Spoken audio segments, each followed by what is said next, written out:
하나님의 말씀은 사사기 11장 29절에서 40절 무지는 비극을 가져온다 라고 하는 제목을 가지고 하나님의 말씀 보도록 하겠습니다. 한 절씩 교독합니다. 이에 여호와의 영이 입다에게 임하시니 입다가 길르앗과 므낫세를 지나서 길르앗의 미스베에 이르고 길르앗의 미스베에서부터 암몬 자손에게로 나아갈 때에 그가 여호와께 소원하여 이르되 주께서 과연 암몬 자손을 내 손에 넘겨주시면 내가 암몬 자손에게 평안히 돌아올 때에 누구든지 내 집 문에서 나와서 나를 영접하는 그는 여호와께 돌릴 것이니 내가 그를 번제물로 드리겠나이다 하니라. 이에 입다가 암몬 자손에게 이르러 그들과 싸우더니 여호와께서 그들을 그의 손에 넘겨주시매 아로엘에서부터 민닛에 이르기까지 20성읍을 치고 또 아벨 그라밈에까지 매우 크게 무찌르니 이 암몬 자손이 이스라엘 자손 앞에 항복하였더라. 입다가 미스바에 있는 자기 집에 이를 때에 보라 그의 딸이 소굴을 잡고 춤추며 나와서 영접하니 이는 그의 무남 동료라. 입다가 이를 보고 자기 옷을 찢으며 이르되 어찌할꼬 내 딸이요 너는 나를 참담하게 하는 자요 너는 나를 괴롭게 하는 자 중에 하나로다. 내가 여호와를 향하여 입을 열었으니 능히 돌이키지 못하리로다 하니 딸이 그에게 이르되 나의 아버지여 아버지께서 여호와를 향하여 입을 여섰으니 아버지의 입에서 낸 말씀대로 내게 행하소서. 이는 여호와께서 아버지를 위하여 아버지의 대적 암몬 자손에게 원수를 갚으셨음이니이다 하니라. 또 그의 아버지에게 이르되 이 일만 내게 허락하사 나를 2달만 버려주소서. 내가 내 여자 친구들과 산에 가서 나의 처녀로 죽음을 인하여 애곡하겠나이다 하니 그가 이르되 가라 하고 2달을 기한하고 그를 보내니 그가 그 여자 친구들과 가서 산 위에서 처녀로 죽음을 인하여 애곡하고 2달 만에 그의 아버지에게로 돌아온지라. 그는 자기가 서원한 대로 딸에게 행하니 딸이 남자를 알지 못하였더라. 이것이 이스라엘 관습이 되어 이스라엘 딸들이 해마다 가서 길르앗 딸의 딸을 위하여 나흘씩 애곡하더라. 아멘.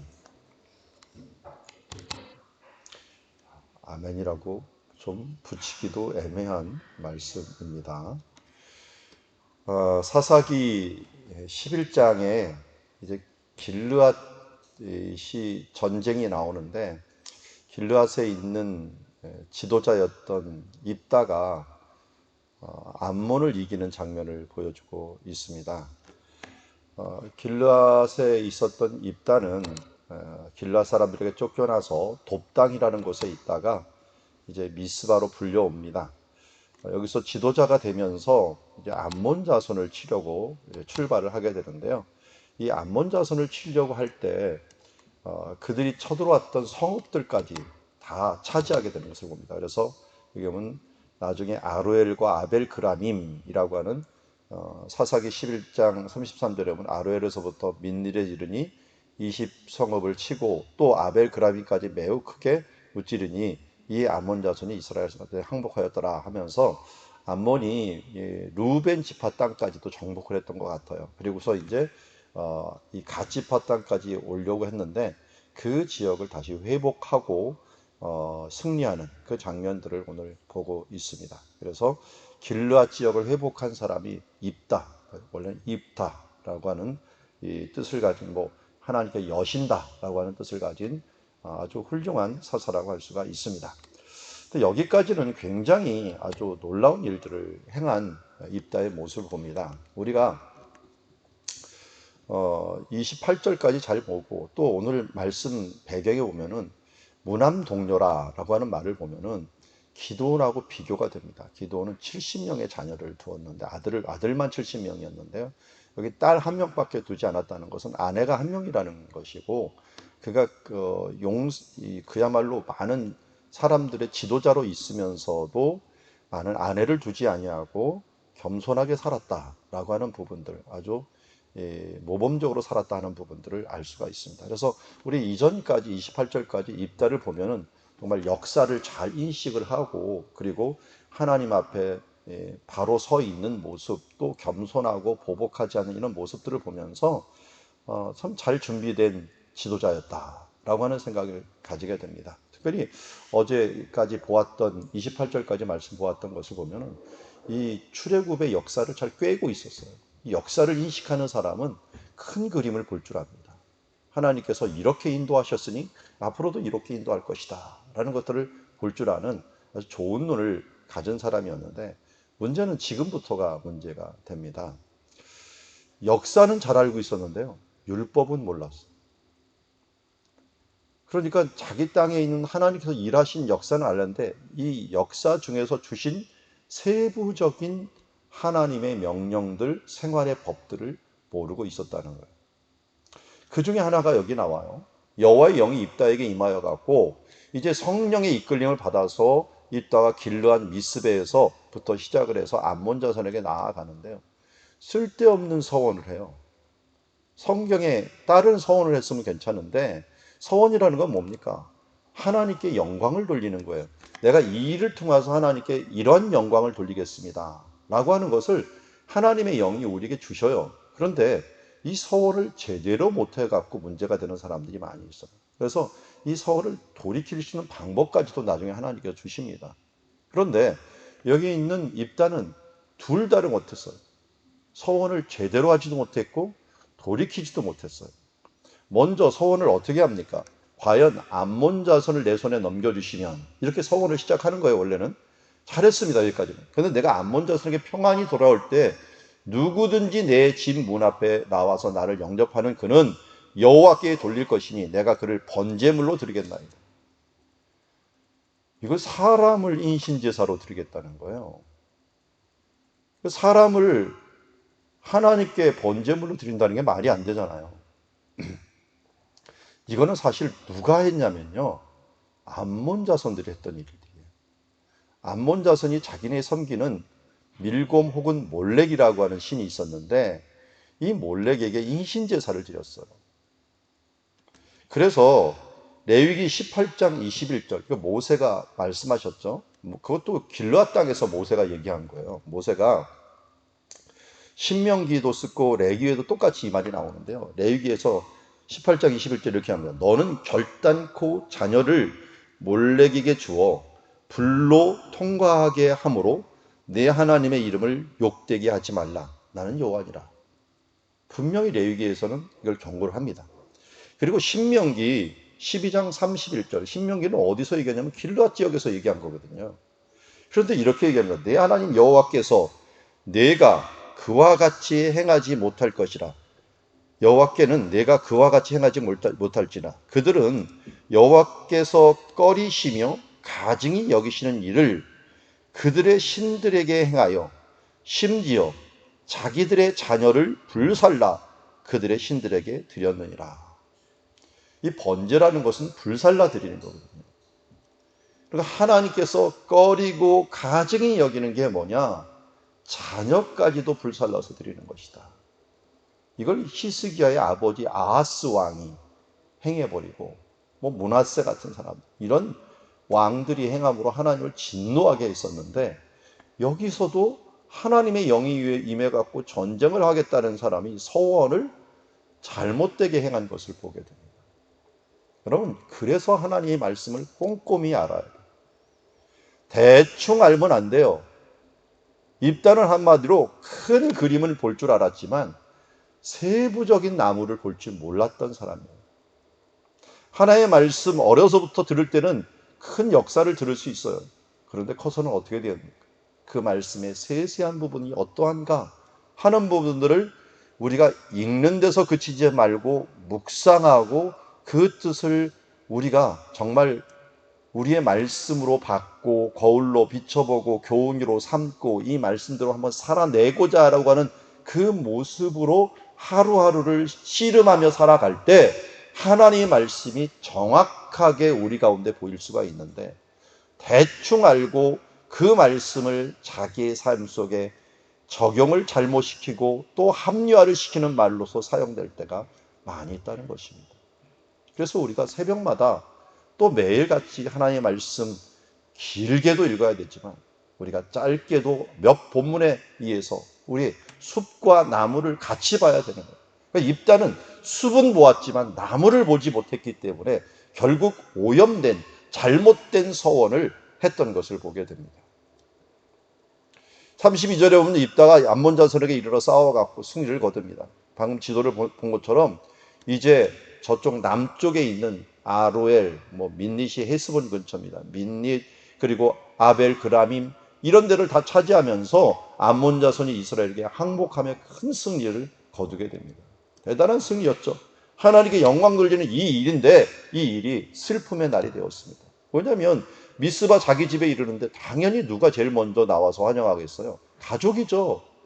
그 가족 중에 딸이 소고를 잡고 춤추며 나와서 영접하니 이는 그의 무남 동료라. 결국은 입다가 이를 보고 옷을 찢으며 이르되 어찌할꼬 하면서 내 딸이여 너는 나를 참담하게 하는 자요 하면서 어찌할꼬라고 이야기합니다. 이건 개인적으로 입다가 서원을 했는데요. 이 옆에 사람들이 어찌할꼬 하면서 애통하는 모습과 또 딸이 아버지에게 말하는 모습, 그리고 조금 있다가 딸이 아주 현명하게 행해요. 이게 좀 생각할 시간 좀 가지자.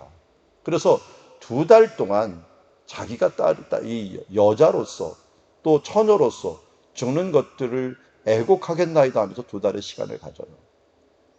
그런데 여기에 참으로 애통스러운 것은 잘못되었을 때 하나님께서는 회개라고 하는 도구를 주셔요. 그리고 또 회개도 마찬가지고 레위기 27장에서는 이런 말씀을 하셔요.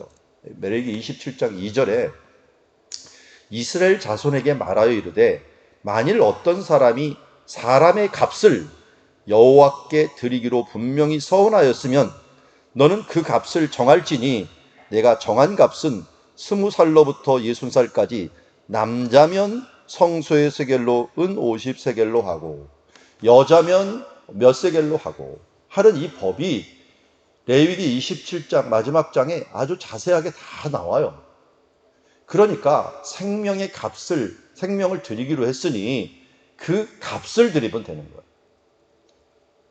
우리도 법에서 그런 말이 있잖아요. 죄값을 다른 걸로 치를 때가 있죠. 돈으로 치를 때 보석금을 준다.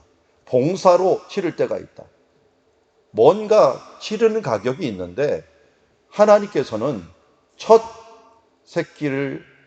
낳은 것들을 하나님께 드리라 라고 해놓고 심지어 나귀조차도 첫 번째 낳은 것을 하나님께 드리기에는 너무 덩치가 커요. 그리고 처음 낳은 것을 갖다가 하나님께 드릴 수도 없는 게 그건 죽여버리는 수밖에 없는 거예요. 그런 큰 짐승들은.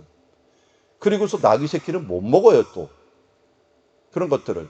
그러니까 이게 굽이 갈라지고 또 그나마 이 반추동물들은 하나님께 드리면서 가족들이 함께 먹을 수가 있는데 그렇지 못한 것들을 먹지 못하다 보니까 어떻게 해요?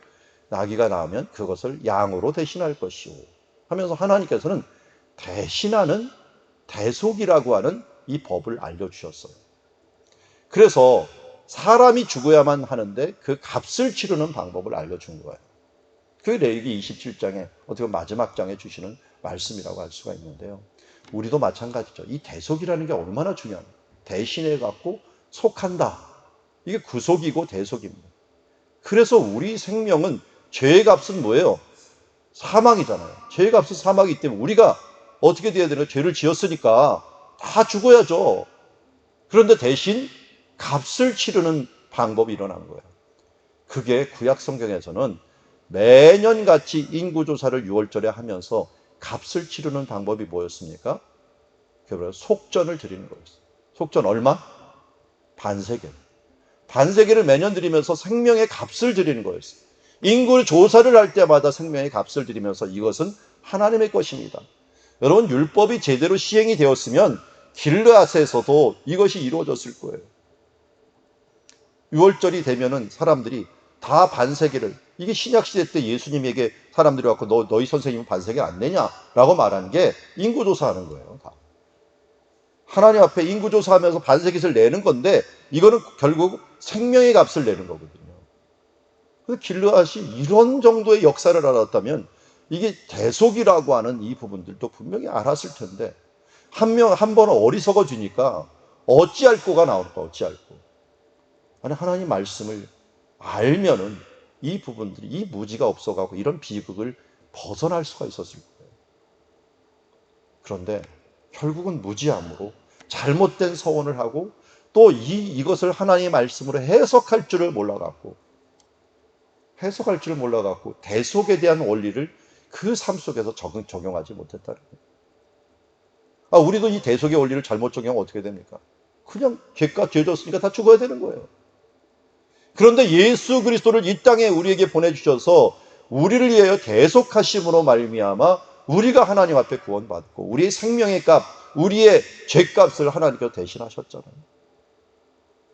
이 대속의 원리를 무지했던 사람들은 자기의 힘으로, 자기의 능력으로, 자기가 어떻게 해결해보자 하다 보니까 그의 삶 속에서 한탄이 나오는 거죠. 어찌할꼬라고 하는 한탄밖에 없는 겁니다.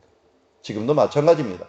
우리들의 문제를 우리 스스로 뭔가를 해결하려고 할 때 자꾸만 어찌할꼬가 나오게 됩니다.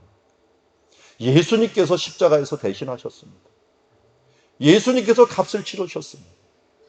그러기에 왜 우리가 믿음의 주여 온전케 하시는 이 예수를 바라보라고 합니까? 그분이 십자가상에서 뭐라고 했습니까? 테텔레스타이, 이게 무슨 뜻이라고요? 값을 다 치루었다라는 뜻이죠.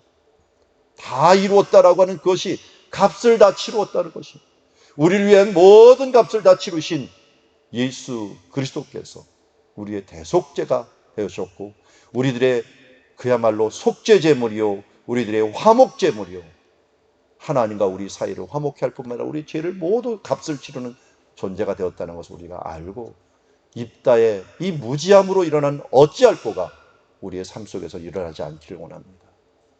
어찌할꼬라고 하는, 야, 이거 어떻게 라고 할 때마다 빨리 돌이켜서 십자가 앞에 나가, 빨리 돌이켜서 예수 그리스도의 보혈의 피를 다시 한번 내게 떨어뜨려 주시옵소서.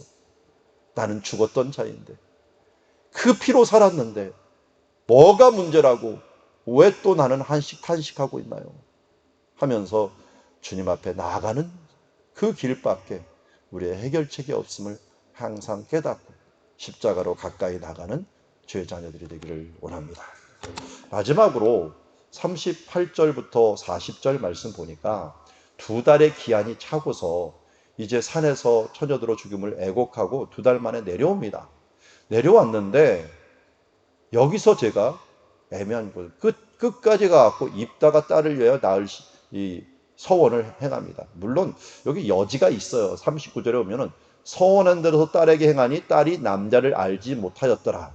여기 보면은 남자를 알지 못하였더라 라고 하는 말과 서원대로 행하니라 라고 하는 말에서 죽였더라는 말은 없어요. 아마 제가 보기에는, 제가 생각하기에는 그래요. 이게 성전에서 봉사하는 여자들이 처녀로 살다가 죽어요. 그러니까 수녀하고 비슷하죠. 그렇게 드리지 않았을까 하는 그냥 좋은 해석을 해봅니다. 그런데 저는 여기서 답답하고 참 애통하는 게 이 레위인의 침묵이에요. 레위인이라고 하는 사람들이 잘 보면 뭐 표시가 잘 안 보이실 줄 모르겠는데요. 이 각기 레위인들이 살았던 그 마을들을 제가 표시를 해놨어요. 그리고 각 지파마다, 갓 지파, 무라리 지파에서는 여기 마하나임이라는 곳에, 그리고 이 위에도 길르앗 라못이라는 곳에, 또 이쪽에 뭐 야셀, 베셀이라는 곳에, 헤브론은 야셀, 이런 지역이 다 뭐냐면 레위인들이 살았던 지역이에요. 레위인들을 각지 흩어져 갖고 그 장소에 살면서 무슨 역할을 했냐면 재판장 역할을 해줬어요. 하나님의 율법을 그들에게 알려주는 역할을 해줬어요. 그러니까 요새 같으면 각 지역마다 교회에서 목회자 역할을 해주는 사람들이었어요. 그런데 여기에 있는 이 길르앗 지역, 여기 미스바가 이 정도인데요. 요 근처 바로 옆에가 마하나임이었어요. 분명히 여기는 레위인이 살고 있었어요. 2달 동안 사람들이 애곡한다는 말을 못 들었을 리가 없어요. 근데 이 사람들은 율법을 아는 사람들이에요. 그런데 이 율법을 아는 사람들이, 말씀을 맡은 사람들이 침묵을 하고 있습니다. 우리 에스겔서도 말씀하지 않습니까? 내가 만약 그 사람이 잘못됐다고 말하면 그 피가 그들에게 돌아갈 것이지만 내가 알고도 그에게 말하지 않은 그 피가 너에게 돌아갈 것이다. 우리는 예수 믿지 않으면 모든 사람들이 지옥 간다는 걸 알고 있습니다. 예수 외에는 다른 길이 없다는 걸 알고 있습니다. 그럼에도 불구하고 주변에 죽어가는 사람들에게 내가 침묵하고 있다는 것들. 이것은 그 피가 우리에게 돌아가는 것이고 길르앗의 이 입다의 비극이 일어나는 것들을 보면서 침묵하는 모습이라고 할 수가 있습니다. 특별히 하나님의 사람이라고 일컫는 같은 교회를 다니면서도 그건 잘못된 거야 말하지 아니하고 침묵하고 그가 향락의 길, 그가 잘못된 길을 감에도 불구하고 그냥 가만히 있는 것들은 어떻게 보면 입다 시대 때 침묵하였던 레위인과 같다라고 할 수 있을 것입니다. 여러분, 무지는 비극을 가져옵니다. 역사를 알았어도 대충 말씀을 아는 것으로 우리가 만족하면 안 됩니다. 말씀을 제대로 알지 못하면 결국 그 무지는 잘못된 행동을 가져오고 비극을 가져온다라고 하는 사실들을 잊지 말아야 됩니다. 그 무지는 무엇을 가져왔습니까? 오염된 서원을 가져왔습니다. 이 무지는 율법에 대해 무지하여서 결국은 그것을 해석하지 못하며 어찌할 거라고 하는 결과를 낳았습니다. 결국 말씀이 제대로 활동력 있게 나타나지 못함으로 레위인들조차도 침묵함으로 말미암아 비극을 막을 수가 없었던 것을 보게 됩니다. 잘못된 서원을 할 수도 있습니다. 그러나 그 뒤에 뭐가 있습니다. 잘된 해석이 있었으면 좋았을 것입니다. 근데 또 잘못된 해석이 있을 수도 있습니다.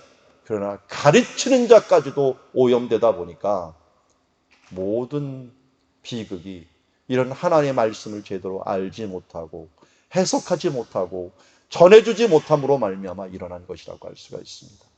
이것은 사사기 시대뿐만 아니라 각기 왕국이 멸망할 때마다 일어납니다. 북이스라엘 왕국이 멸망할 때 활동했던 호세아 선지자는 이렇게 얘기합니다. 그러므로 우리가 여호와를 알자. 힘써 여호와를 알자.